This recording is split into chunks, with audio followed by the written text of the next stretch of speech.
Well, it's fantastic to welcome to the House of Wellness Dr. Denise Hardesty, the Principal Research Scientist at the CSIRO. Denise, thanks for your time today. My pleasure. Great to be here. Can I start by asking, how do we go about measuring plastic and debris on the seafloor? It is actually quite a challenge, and we used this autonomous underwater vehicle that went out there into the deep seabed floor, and it actually grabbed samples. And then the machine, this underwater sub, would bring those samples back. We would separate those out.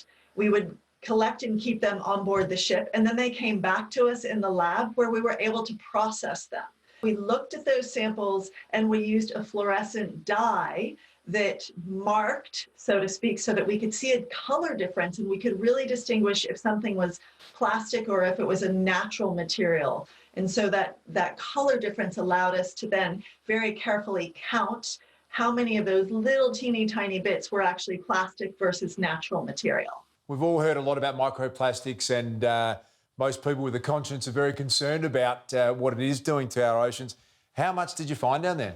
So we found an estimated between around 8 and 14 million tons of microplastic on the seabed floor, if you include, the whole of the ocean. And if you want to put that in context, we'd say that's somewhere between maybe 8 and 12 plastic bags full of this microplastic for every single meter of coastline around the entire world, excluding Antarctica.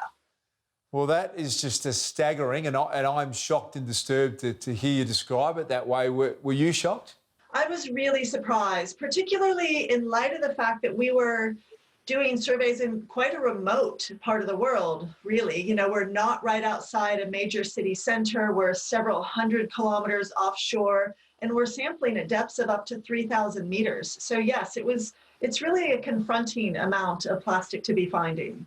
And how is this impacting on marine life? Well, if you think about it, in the vastness of the ocean, that's not that there's like a big pile or layer of microplastics everywhere. It's that, there are bits and bobs throughout the ocean surface, and much more than that floating on that seabed or, sunk on the bottom of the ocean there. And so the problems that plastic can result in are anything from smothering coral reefs or threatened, really sensitive habitats that happen in the ocean. Animals can mistake that plastic for food, and if they eat it, it can block their digestive system. And animals can also eat plastic, which then can make them feel full, which means that then they don't feed on nutritional food, and therefore they may not have the resources that they need to, to grow, to migrate, to develop and raise healthy young, which can result in ultimately the potential for population level declines for some of our major seabird and marine wildlife taxa. Sometimes you have this discussion, it seems a bit insurmountable and overwhelming. Are you glass half full on this, or are you thinking this is a massive challenge we can't overcome?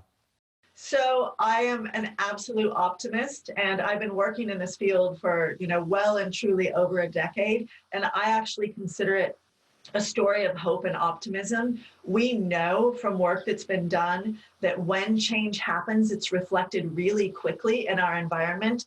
It does require people working together, and the responsibility doesn't sit only with consumers, doesn't sit only with government, it doesn't sit only with industry. It really takes us all working together to have those support systems to make sure that the resources are where they need to be to create those long-term sustainable solutions to really change the game. And at CSIRO, we're actually focused on trying to see a 90% reduction of plastic lost into the environment by 2025.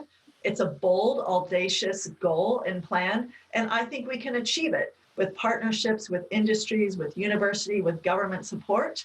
I think we can do this.